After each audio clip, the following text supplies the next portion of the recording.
either through our regional offices or head office, and our address is even in the telephone directory. All this, we thank you very much, dear members.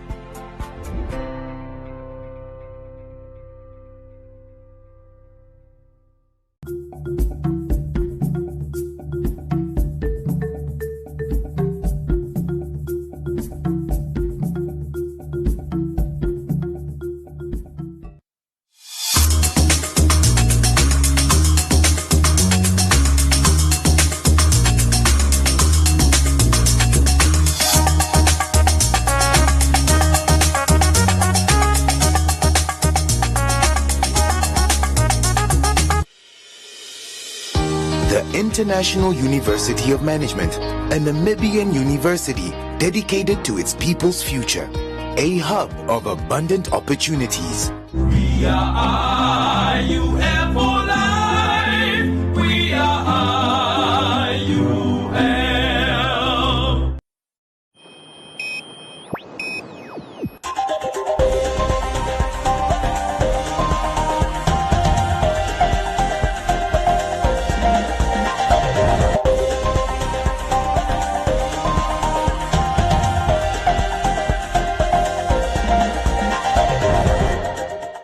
Welcome to this evening's edition of Today on One. I'm Isai Sipunga. In the news tonight, couple in distress over unauthorized cremation of their baby. Shebeen owners threaten to protest COVID-19 regulations. AI Steenkamp prepares school garden for the rainy season. Walfish Bay Hospital receives equipment to combat COVID-19. And Roundup, Business on One, Comments Corner, Sports and the Weather.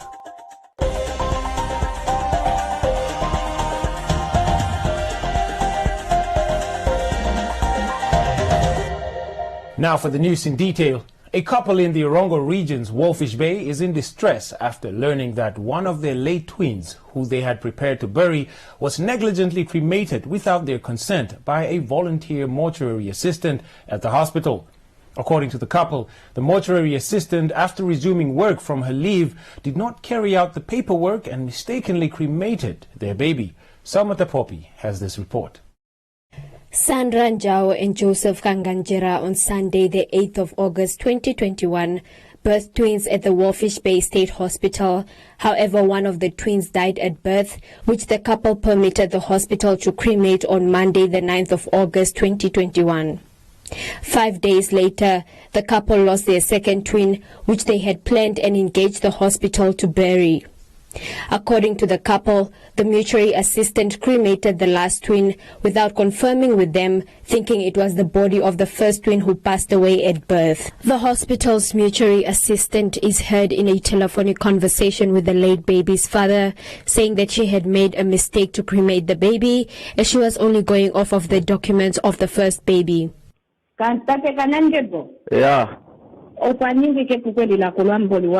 Yeah. Uamonesi okana ofoma I tongombodi. Yeah. Ofoma I okana kakotete. Amene. Yeah. Inyandika monangengo okana kenyo kakakulipa vazi. Yeah. Esi nena takutua nandi pale po osike mbapira jidea dibungase inga. Yeah. Aditenge dikufamu. Nende dikufa amandi pa ameta in umanava senave shamiva kufa mboli nako omokakatelwa. Kakwatelwa ningino ando Kakwatelwa kaeka kakuitepo. Eka kun teoro kakulende pina kapunomba pira ngino ando swasena kutotaka kafi kwato.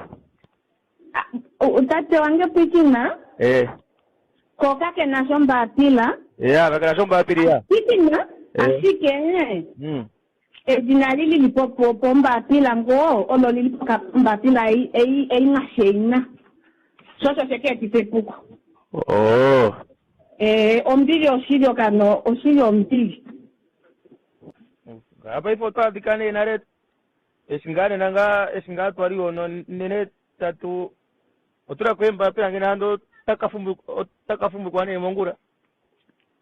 Ai kapuka keto shijo ke moka otekanja nale ko geneleta. Explaining the ordeal, The devastated mother to the late twins, 25-year-old Sandra Njao, said it is a due diligence error on the hospital's part, as she had given clear instructions that she wanted to bury the second twin, as she had formed a bond with the baby who had been alive 5 days before passing away. So we went there again, and I went to go talk to the same sister who helped us with the first twin to cremate her. I told that sister, I want to bury my baby because I feel I've spent a lot of days with her. I had sleepless nights. I feel we communicated. I want to bury her. Sister said, yes, it's okay, you can bury her because you really connected. You stayed with her. I feel your pain. So we went to go make our things finish. We went to go pay the casket. Everything, we made everything. Around 4 o'clock, 5 o'clock, they called us. That lady from the hospital that's working at the mortuary called us, telling us that no, we cremated the baby. The way she was even talking was not right. And she said she was on leave. When she came back, she didn't check her paperwork. She just saw on the tag that they're standing Sandra Njao. So she's changing again and saying she thought it's the first twin. How can you think it's the first twin if you already cremated the first twin a week ago? How can you leave a volunteer worker? She's not even qualified to be there. How can you leave a volunteer to work with those things? Where's the people that she's working under her? Where's the sisters? Where's the people there actually that's working at the mortuary? The hospital senior medical officer was unable to comment on the matter, but confirmed that investigations are ongoing. Further attempt to get comment from the Irongo Regional Health Director proved futile as calls and messages went unanswered at the time of this broadcast. I went back to the hospital the Monday for counseling. So when we came to the hospital, we didn't actually go there to go check the people or anything. No, we went there for counseling, and then I spoke to the doctor about my breast that I'm paining and the milk, so how should I make with the things? And then doctor explained to me, and then she said she prescribed me pills and everything. So when we came from the counseling, I just had a feeling. I told my boyfriend, let's go check the baby, I want to check the baby. And then my boyfriend said, no, you will just break down again and a lot of things. So I was having that feeling really. So my boyfriend said, just leave, the funeral is tomorrow, don't worry. So you will see her tomorrow, as you yourself, you will go dress and everything, so you will still have that a little bit time with her, to talk to her the last time. They really break me. How can they burn my baby?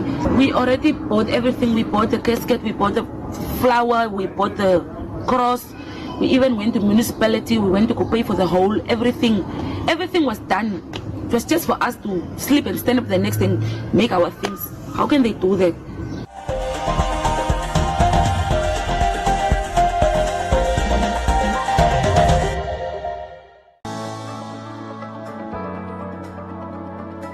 You've been supporting us since we opened our doors, so we're here for you. You could be one of thousands of SPAR customers to win your shopping for free, instantly, with SPAR Rewards.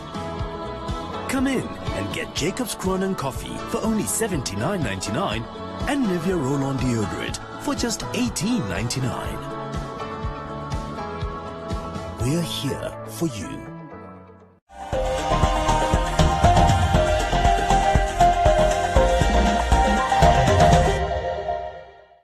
Shebeen owners in the north have allegedly alerted the chairperson of the Oshisho Formal and Informal Business Association about their intentions to stage a protest against the current COVID-19 measures for Shebeens, which is financially impacting the sector. The chairperson, Fanuel Haidua, says he has urged the members of the association to desist from initiating such mass action. Joseph Ilonga has this report. The business people in the north, they want to stage a strike, and I want to advise, strike will do nothing. My possible way, an amicable way, is to make an arrangement with our own government to go and discuss with them. As President Hage Geingob recently announced the lifting of restrictions on the sale of alcohol, as well as the resumption of nightclubs, casinos, gambling and betting houses, where on-site consumption of alcohol is permissible at such facilities, Shebeen owners say they are dissatisfied with the new COVID-19 regulations. The COVID-19 restrictions, according to the association's chairperson, are unjust to the informal business sector, which, like those in the formal sector, trades in alcohol and operates gambling machines. The rules that regulating our Shebeen is different to the rules that regulating other formal businesses. We are now talking about casino, betting, nightclubs. They are going to be operated and they are giving a nice hours. We want the government to give us restriction, the better one, so that we can control also our people. People like Kapanas, they are also suffering. We are informal already, but we need something to regulate us better, not to give us a certain particular hours which is not fitting our businesses.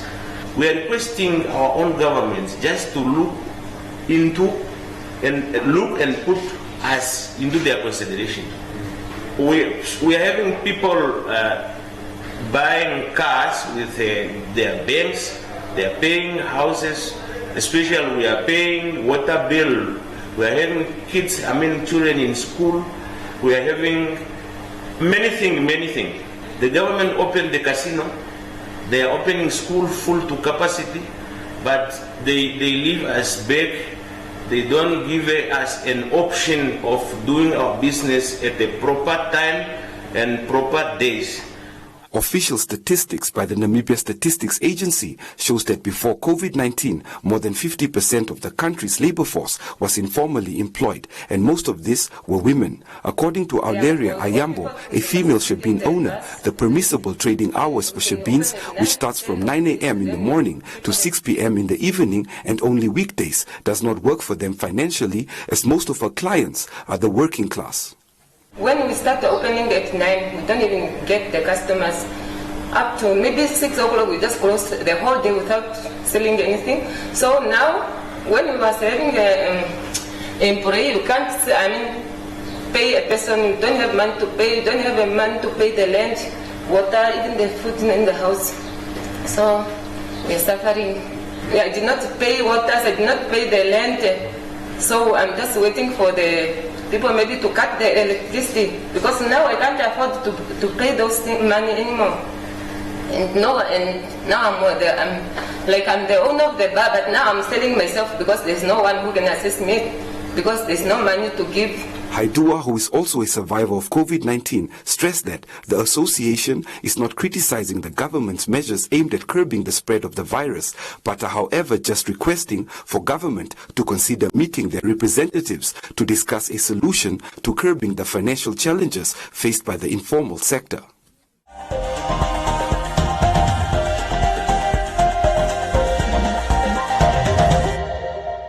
Stay connected during lockdown with unlimited internet from as little as 399 Namibian dollars per month. Get faster home internet at these amazing prices. Sign up now and get free installation plus double the speed, or enjoy double the speed if you're already signed up. Contact us at spectraadmin@mtc.com.na or call toll-free 901111. Get there with MTC Spectra Home. MTC, make the connection.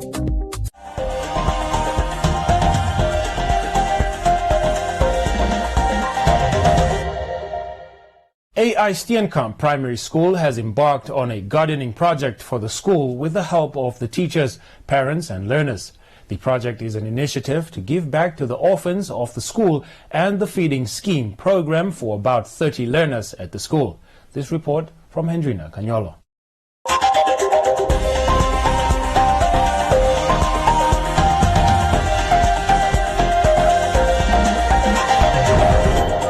The Iron Steenkamp Primary School recently gave Today on One a tour of their gardening project, as they would like to incorporate agriculture as a subject at their school.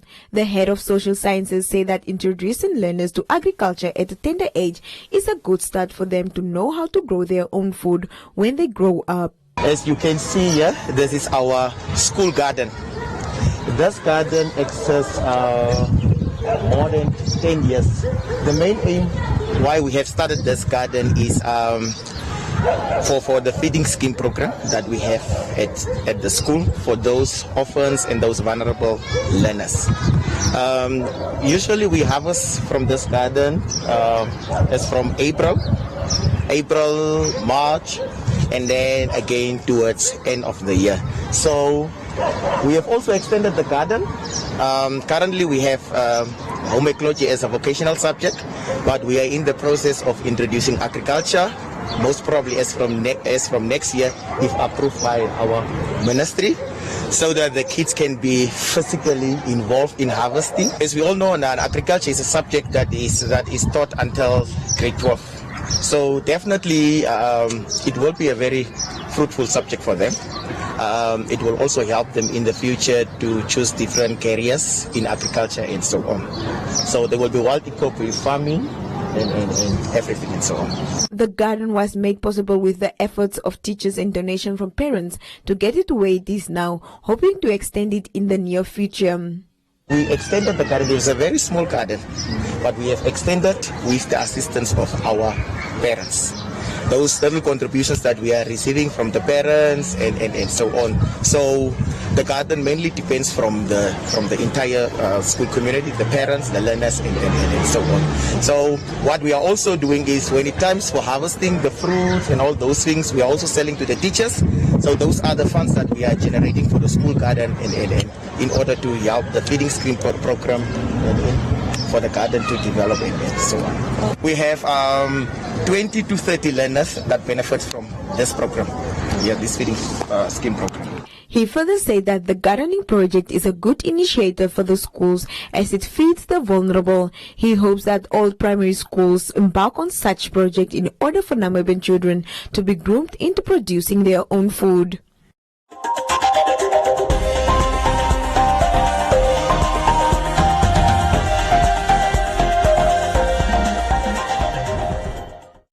The Walfish Bay Hospital received health equipment from private business owners as well as individuals.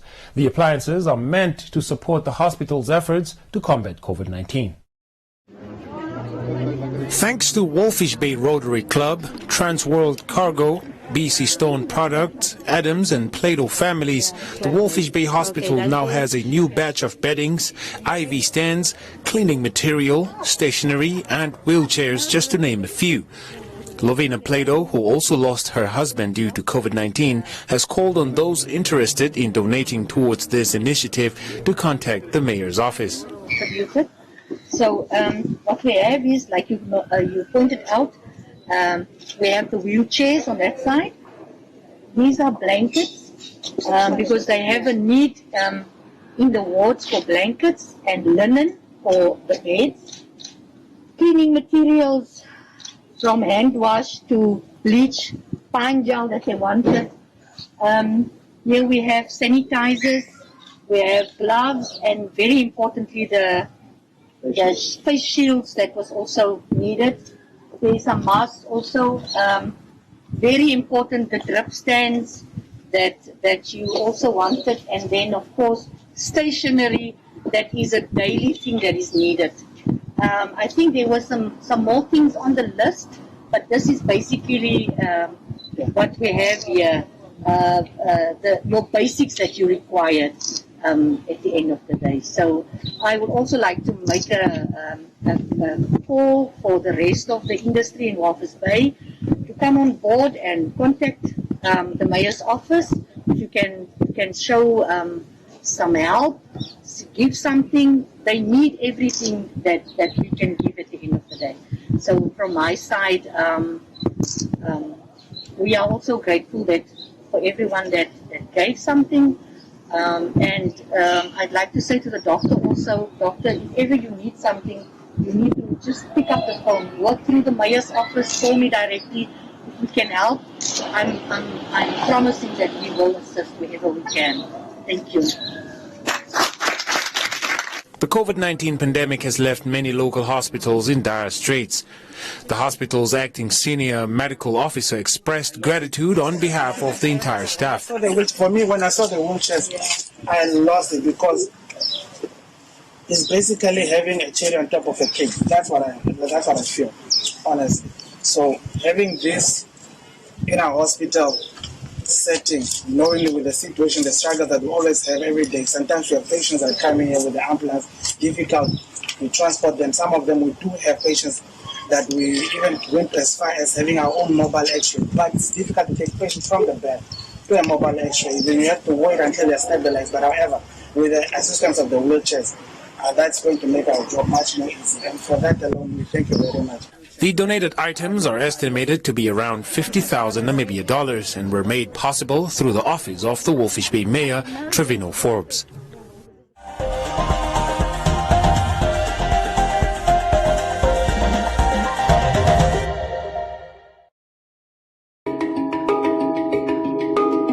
BBC's Smart Money program presents an exciting new technology segment dubbed Smart Tech.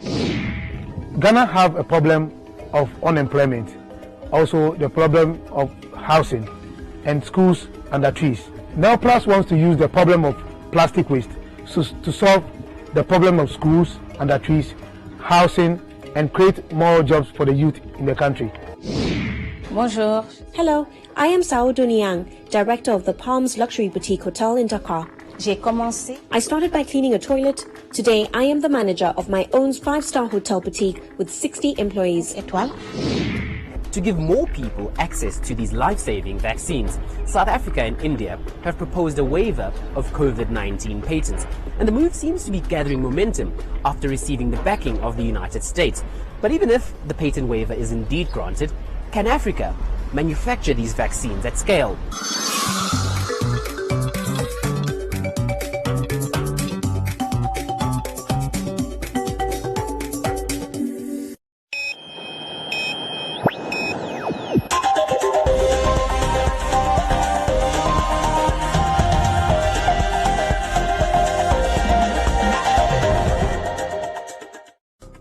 In other leading stories, Popular Democratic Movement President Honorable McHenry Vanani encourages Namibians in mourning the untimely death of the former sports minister Kadenambo Kadenambo. In a media statement, Vanani noted that death has robbed the country of a dedicated servant of the people, an individual unwavering in his beliefs and ideals, adding that Kadenambo always used his platform to speak truth to power, regardless of the implications such actions may have had. The late Kadenambo served in a number of different portfolios prior to independence. He worked as a journalist for both the Namibia Press Agency and the Voice of Namibia radio program. Following the attainment of independence, he became an advisor to then Prime Minister Hage Geingob in 1996.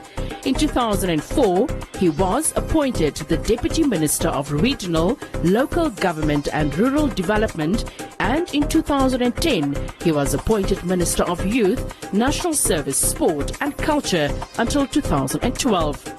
The Honourable Vanani expresses his heartfelt sympathy to his family and wishes them strength during this solemn period. The Honourable Vanani hopes that they find comfort in knowing that Mr. Kadenambo ran his race admirably and forever etched his name into the history books of this country. And Bank Vintage Graduate Development Program welcomed 9 inductees. Launched in 2020, the bank's GDP offers graduates an 18 months on-the-job training opportunity in preparation for permanent employment. With inclusivity and diversity as the main central themes, the program recruits graduates from diverse backgrounds, including those living with disabilities. The bank's Executive Officer of Human Capital, Retura Bellotti, said that the primary purpose of the program is to develop the graduates, involve them in projects relevant to their assigned departments, and potentially place them in a permanent role at the bank in the future. During the selection process, the final group of graduates was subjected to a rigorous recruitment process. They were selected from over 3,000 applicants, including those from the bank's recruitment system and those provided by the Minister of Labour, Industrial Relations and Employment Creation.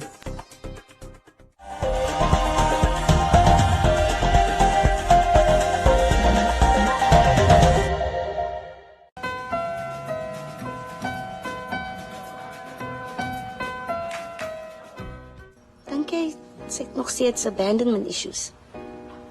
Is moontlik. Maar al ons moeite met die sprokies.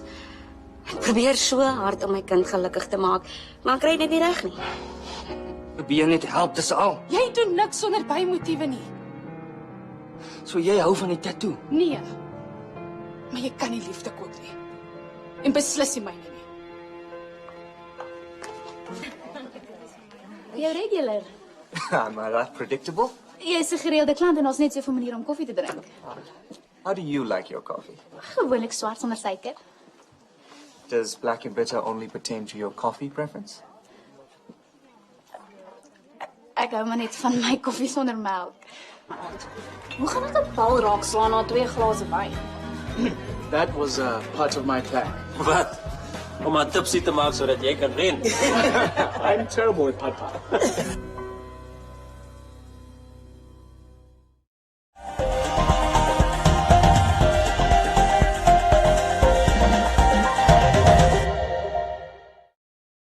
Joseph Shifeni standing by for today's edition of Business on One and Economic Indicators.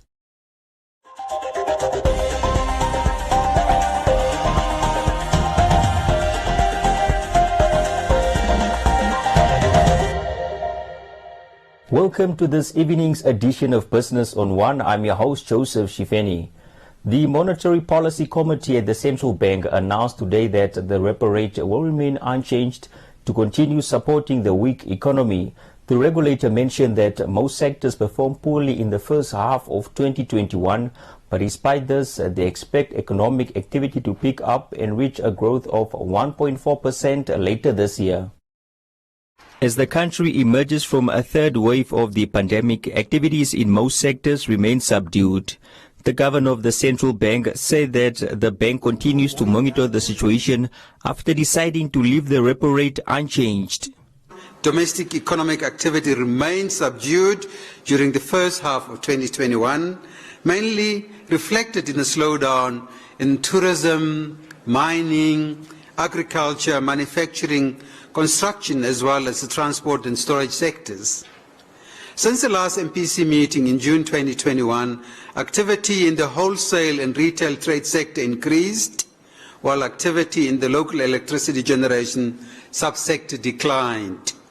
Going forward, the domestic economy is expected to grow by 1.4% in 2021. And that's the major revision from the forecast we gave you last time of 2.7%. The 6-member MPC came to the decision of keeping the rate unchanged after taking into consideration global, regional and local financial developments. However, the rise in inflation in the last few months remains a concern. The increase in inflation was mainly driven by the food and transport categories. This was on account of supply constraints, particularly for meat, and a rise in international oil prices, respectively. On a monthly basis, overall inflation moderated to 4% in July from 4.1% in June. Overall inflation is projected to average around 3.9% for June for 2021, slightly higher than the previous forecast of 3.6%. So previously we forecast inflation for the year 2020 at around 3.6. Now we are revising that slightly upwards to about 3.9%. It was noted that high inflation is increasingly posing a risk to the sustainability of the current level of the repo rate, a situation which is closely monitored by the MPC. In the meantime, the MPC is of the view that at 3.75%, the repo rate remains appropriate to continue supporting the weak domestic economy, while at the same time safeguarding the 1-to-1 link between the Namibia dollar and the South African rand. The governor maintains his stance that the expeditious rollout of the vaccine is key to economic recovery. Currently, only 12% of Namibians have received the first jab. Kavachab said Namibia will have to increase its current daily doses taken from 6,000 to 15,000 to reach herd immunity.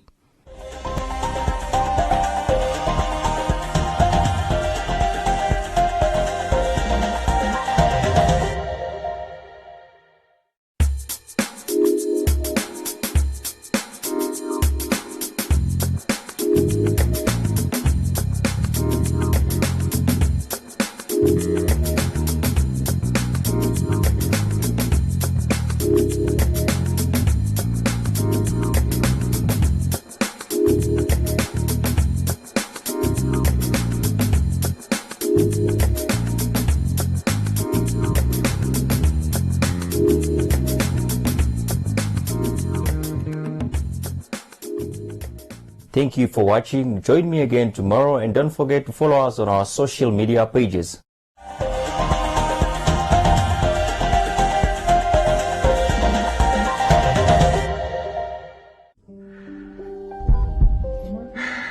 The time to unite against COVID-19 is now. Daily statistics have turned into names. Names of people we know, our parents, siblings, grandparents, cousins, neighbors, and fellow countrymen. Help stop COVID-19 in Namibia by getting yourself vaccinated. Vaccines help your body learn how to fight the virus well before an infection. This greatly increases your chances of not falling seriously ill when infected with COVID-19. So, get vaccinated, help kick COVID-19 out of Namibia. Please note, maximum protection from the vaccine is reached 2 to 3 weeks after full vaccination. Hence, the importance to get your second dose. Brought to you by the Nationhood and National Pride Program in partnership with the Ministry of Health and Social Services.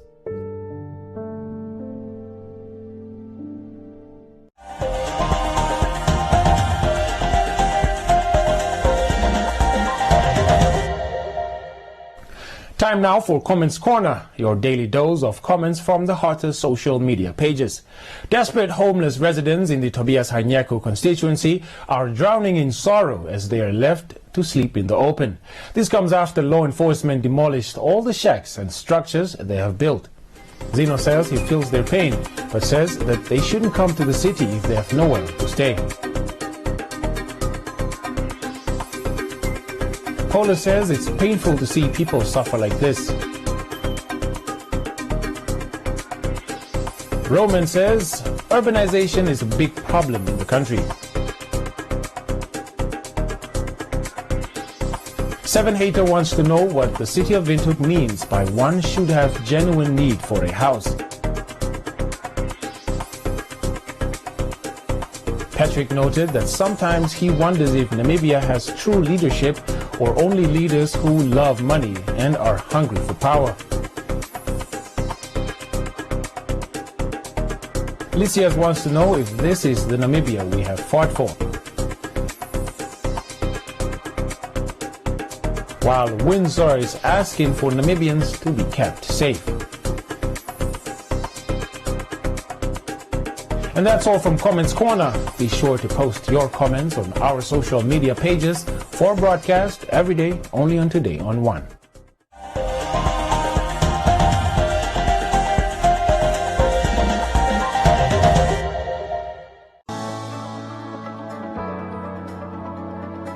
You've been supporting us since we opened our doors. So we're here for you. You could be one of thousands of SPAR customers to win your shopping for free, instantly, with SPAR Rewards. Come in and get Black Cat Peanut Butter for only $28.99 and SPAR 2-ply toilet paper, 9s, for just $46.99. We're here for you. Are you a CMS member? With HospiCash 100, you can get up to 100,000 Namibian dollars cover with a 30,000 limit per event from as little as 100 Namibian dollars a month. We understand that being in hospital can be stressful. That is why with HospiCash 100, you can cover your non-medical expenses by receiving cash payouts when you are in hospital, so you can recover stress-free. Interested? SMS your name and HospiCash to 555 and we will call you back.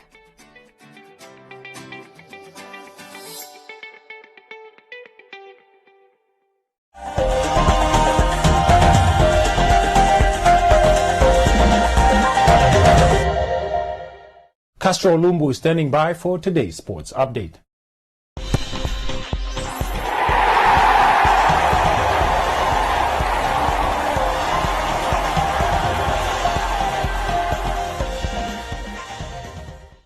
Welcome and thank you for joining me, Castro Ulumbu, for this evening's edition of Sports on One. The Namibia National Olympic Committee reviewed Team Namibia's performance at the recently concluded Tokyo 2020 Summer Olympic Games. The country sent 11 athletes who competed in 5 disciplines and returned with 1 medal. Today on One Sports Desk has more on this story. During a media briefing held at the Olympic House to review the Tokyo 2020 Games, the president of the Namibia National Olympic Committee revealed that going into the Games, the NNOC was short on budget but has shown appreciation towards Namibia for sponsoring an amount of more than 600,000 Namibia dollars. Before Team Namibia jetted off to Tokyo, Abner Khwaghoub described this year's team as the most competitive going into the Games since sending its first team to Barcelona in 1992. Thus, out of 54 African countries that participated at the Games, Namibia was one of the 13 countries to win a medal. Namibia is among the top 13 countries who managed to win medals. Out of 54, that is an achievement, which means that, if you're out of 54, 13 won medals, so the rest of the other countries, 41, did not manage to get medals. From the ranking, Namibia is number 77. So it is a great achievement for us as a nation to be on the medal tally after a long silence or absence. And I think that it is time that we just build on this and make sure that at the next Olympics and the subsequent Olympics, we will be among the medal winners, which means that we have to invest more money, more time, and make sure that our national federations are also supported to work hard and help the athletes and support the athletes to maintain the status which we have created now, that we are a medal-winning nation at the Olympic Games. Then we have received an amount of 900,000 Namibian dollars from the Ministry of Sports, Youth and National Service. Now, I've been speaking about what we have received. Now, the question maybe is that how much did it cost the Olympic Committee to prepare the athletes, get them qualified, get them prepared. Some of the competitions were in other countries, the tickets were double the prices and so on. The total expenditure budget which we have put together for these games was 4.3 million Namibian dollars. We have to make shifts in our budget and allocations to move some resources from this point to that. The money which we have received also came not on time. The money which we received, for instance, from the ministry, basically we received it when we were on the way to Tokyo on the 1st of July.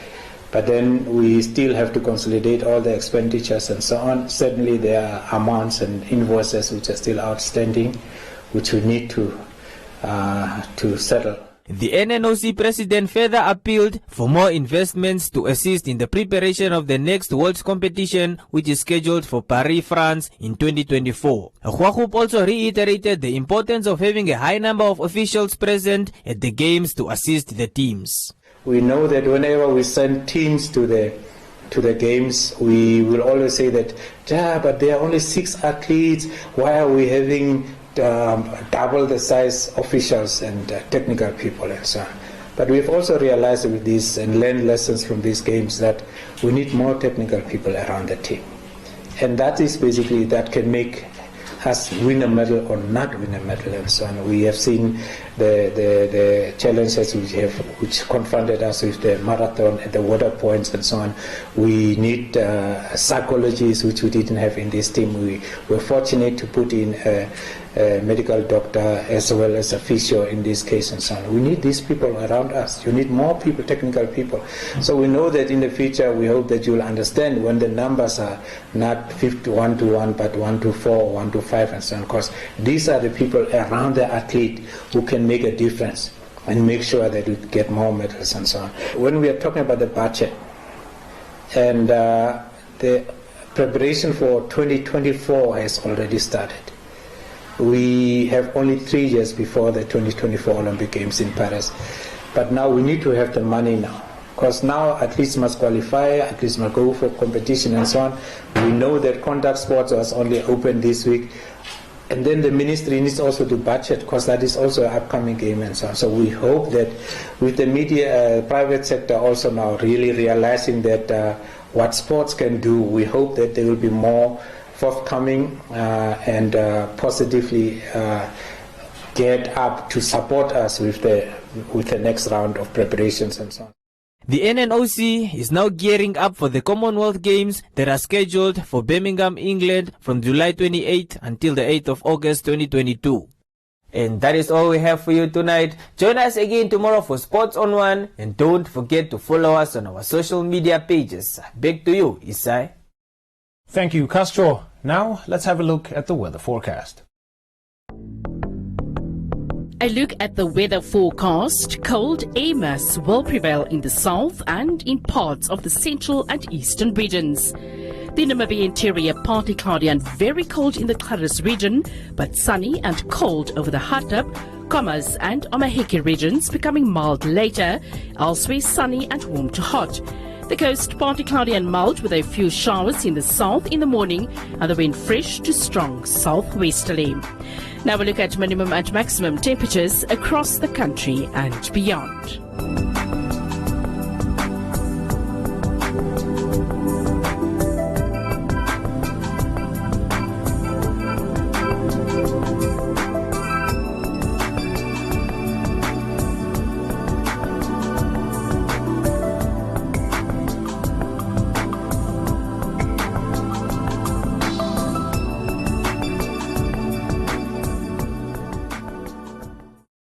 That's all we have for you. Join us for a repeat at 9:30 this evening and the Omnibus Saturdays from 9 a.m. to 2 p.m.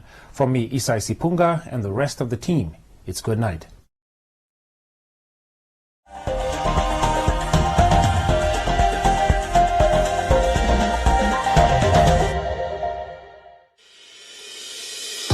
The International University of Management, a Namibian university dedicated to its people's future, a hub of abundant opportunities. We are IUL for life. We are IUL.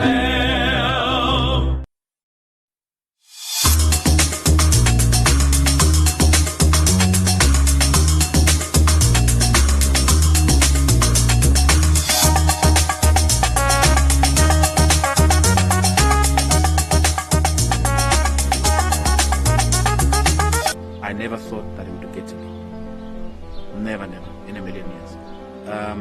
I just had like a fever and that sort of stuff. It was just a fever initially. Now there's a headache, and now there's body chills, and then you start to kind of put one and one together to say, "Ooh, there can be something wrong here." Early in the morning, 4 o'clock, we just decided, no, this is something is wrong here. We need to seek medical attention. I spent 7 weeks in hospital in total, of which 6 were in ICU, and then another 3 months of recovery at home. All in all, you're talking about 5 months of, and look, I mean, I'm still dealing with some of the effects as we sit today. When we talk about someone being COVID positive, we kind of talk about the individual, but the impact on the family is huge. It's significant, because one, it's your loved one that's in hospital. What makes it even more difficult in my mind is, or what I've experienced, is the fact that you cannot visit the person, you cannot see the person, you cannot help take care of the person. If you think about what's happening now, businesses are having to close down there, or if they don't close down, they're having to reduce capacity. And what does it do in terms of the economy of the country? What does it do in terms of the livelihoods of those people that were employed by those companies? Our communities are losing the pillars of those communities. We are losing brilliant, bright people that are continuously making an impact in this country. And those are things that we might not see it now, but we're going to see it in the next months and years to come. I don't want any person that I know, even my worst enemy, I don't want them to go through the experience that I went through. We don't fully embrace the benefits that vaccines mean for each and every one of us, individually as well as a collective. The key thing that the vaccine does is it gives you a higher chance of not getting gravely ill like I did, or getting hospitalized as long as I did. If the vaccine gives you that chance to avoid getting sick gravely, ending up in hospital, or worst case dying, then I think it's something that one needs to consider very seriously. I've got a young family. I want to be there and see my kids grow up and fulfill their full potential. Because what I'm saying is, if I've survived it and I can share my story and I can share my experience, maybe it will help somebody out there from that perspective. Even if it's somebody that's sitting with that same problem, whether at home surviving or struggling at home or in hospital, if they see this, just to say that there's hope out there.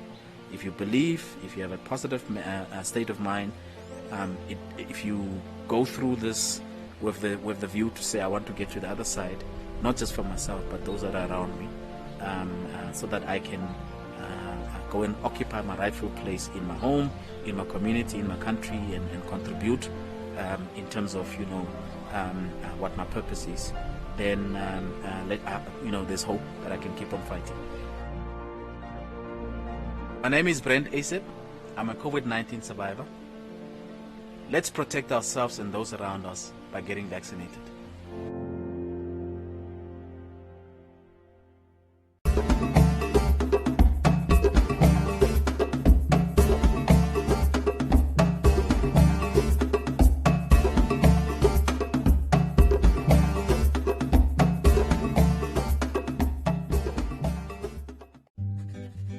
Prevention is important. Help prevent the spread of illness and keep yourself and others well.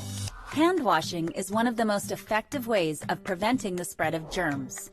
Wash your hands regularly with soap and hot water, scrubbing your hands thoroughly for at least 20 seconds. Hand sanitizers can be used but are not recommended as a substitute for hand washing. Use sanitizers in addition to hand washing or in a situation where soap and water are not available. To avoid spreading germs, limit sharing of personal items such as utensils, cups, and dishes. Your skin acts as a barrier to germs, but your eyes, nose, and mouth are more vulnerable. Wash your hands thoroughly before touching your face, eating, or drinking. Avoid physical contact with others, including handshakes, fist bumps, high fives, hugs, and kisses. Social distancing is deliberately increasing the physical space between people to avoid spreading germs. While regulations may vary by country or area, the best guideline for social distancing is to maintain a distance of 6 feet from others. Germs can travel through the air from one person to another. If you sneeze or cough, do so into a tissue or the inside of your elbow to prevent the spread of germs. Avoid contact with ill individuals and insist they isolate themselves until they have recovered and are symptom-free. Clean and sanitize frequently touched common surfaces and high-traffic areas in your home and workplace several times a day. Share these guidelines with others and help prevent the spread of illness and maintain a healthy environment. An ounce of prevention is worth a ton of cure. COVID-19 affects people very differently. Many people show no symptoms at all, but some are hospitalized for weeks. So what does the disease do to your body? The coronavirus enters through the mouth, nose or eyes. It then usually attaches itself to cells lining the nose, throat, airways or lungs. It can turn these cells into factories that multiply and spread the virus.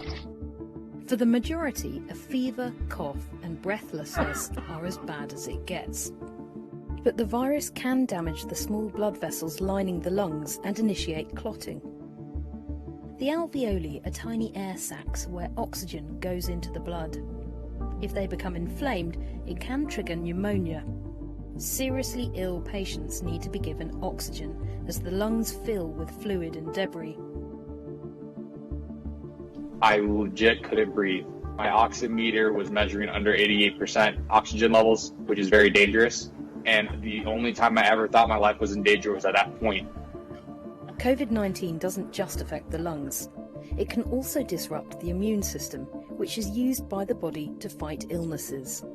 Cytokines are part of the immune system that find and signal infections. For some people with severe COVID-19, this system can go into overdrive. If too many cytokines build up, it can cause an overreaction that damages healthy cells. This is called a cytokine storm for the most severe cases. COVID-19 can lead to seizures or even a coma. It can also cause brain problems that lead to strokes. The immune system overreacting can cause clots that stop the blood supply to parts of the brain.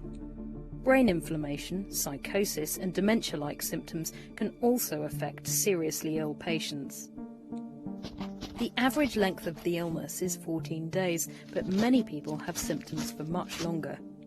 Breathing problems and post-viral fatigue last for months in some cases.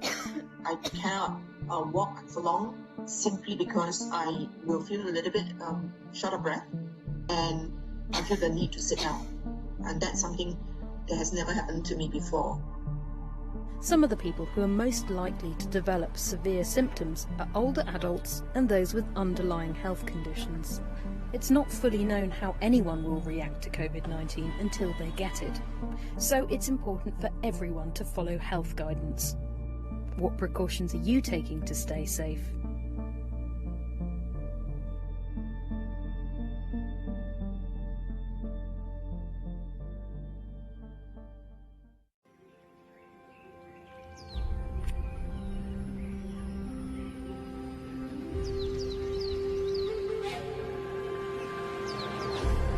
The mighty Zambezi River, the longest east-flowing river in Africa, a river that flows through 6 countries, home to a plethora of wild species of fauna and flora, a lifeline for many people whose livelihoods are dependent on the abundance the river brings.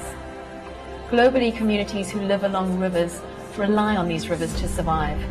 Communities living along the Zambezi call it the river of life, bringing water for their crops and fish as their main protein source. In Namibia, a country situated in sub-Saharan Africa, the Zambezi River sits at the heart of Kaza, the Kavango-Zambezi Trans-Frontier Conservation Area, which is one of the greatest conservation areas on Earth, a stronghold for very many of our most iconic wildlife. I'm right now where the river forms the border between Namibia and Zambia. This enormous water body provides sustenance to a wide array of wildlife, bird and fish species. It's also a lifeline for human beings. The same communities are the people also who are doing the illegal activities. The price of fishing has gone up because fish has become scarce. The more they finish us, the more our life gets harder and harder. These days, it is very rare to get a big bream unless in those protected areas. A small group of community members, together with non-governmental organizations like Namibian Nature Foundation, are fighting back. We have to start thinking out of the box, to be honest, because what's going to happen is going to be out of this box that we haven't seen before. By creating protected areas, monitoring and patrolling, fish stocks have a chance at recovery. These are the stories of the people fighting for the continued existence of their communities. These are the last defenders. Struggling with no food, know what. But we didn't stop. If we are going to do it, our young children, they'll never know the fish.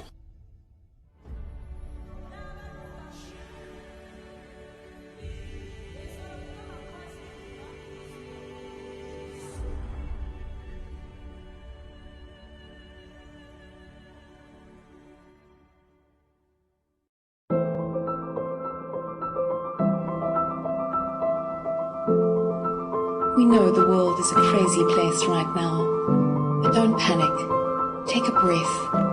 Slow down. Or better yet, stop completely. We'll still be here when everything settles down. In this time of uncertainty, look to nature. She has all the answers, you know.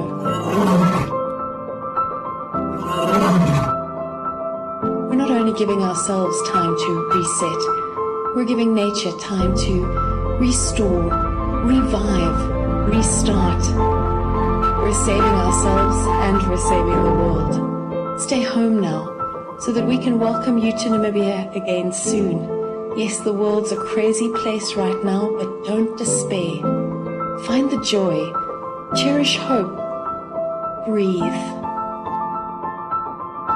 Take a moment, take a few, and someday soon you'll once again be able to stare in wonder at this magnificent view.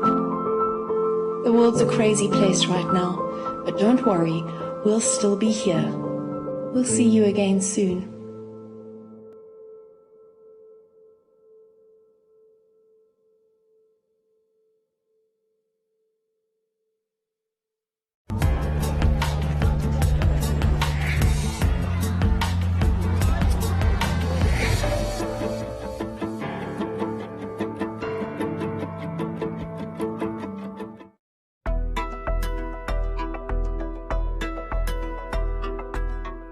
A rare tropical disease, the Zika virus, is spreading rapidly in parts of Latin America and the Caribbean. In March 2015, the Zika virus first surfaced in Brazil and has infected more than 1 million people. The International Atomic Energy Agency, the IAEA, and the Food and Agricultural Organization, FAO, have responded swiftly to the Zika crisis. These UN agencies came together to make available a nuclear technology that controls pests by rendering the males infertile with radiation. This is called the Sterile Insect Technique, or SIT. A group of scientists from around the world gathered in Brazil recently to examine SIT's effectiveness. They have concluded that SIT is an efficient, safe, and environmentally friendly technique to control pests and fight diseases such as Zika. Conceived in the early 1930s, the idea behind SIT is a simple one. It involves bringing the insects into a laboratory, rearing them in large numbers, and sterilizing only the males with ionizing radiation such as gamma or X-rays. For SIT to work, millions of sterile male insects must be released into the wild for several months to outnumber the fertile ones. What's going to happen is that these sterile males are going to seek out the virgin females, they're going to mate, but there's going to be no offspring. So there's going to be reduced population replacement, and you will see that after a while the target population is going to go down. At the IAEA's Insect Pest Control Laboratory in Siebersdorf, Austria, entomologists have been developing and improving this technique for over 50 years. It's already been used in around 25 countries, mainly to tackle pests, such as fruit flies and tsetse flies. Experts are now developing techniques for the mass rearing of mosquitoes and transferring them to countries affected by Zika, to help them integrate SIT into their pest control programs. Over 100,000 mosquitoes from 3 different species are kept here. Special attention is being given to this one, the Aedes aegypti, which is responsible for spreading the Zika virus. What we have seen in the past is that Aedes aegypti control with conventional control tools has not been very successful. So we consider this as one additional new tool that could be used to integrate with the conventional methods. Scientists have created a special environment for the entire life cycle of the mosquito, from the egg to the larvae, to the pupae to the adult. The pests live, feed and mate in large, specially designed cages. Thorough research has determined the right dose of radiation to sterilize the males without damaging them or affecting their mating ability. In a further step to help countries tackle the Zika virus, the IAEA is providing portable equipment for the rapid detection of the virus. Training scientists from the affected countries to use this system is also underway. When fully implemented and used alongside other control methods, the sterile insect technique could help countries reduce the numbers of mosquitoes and cope better with the diseases that these small but deadly creatures can spread.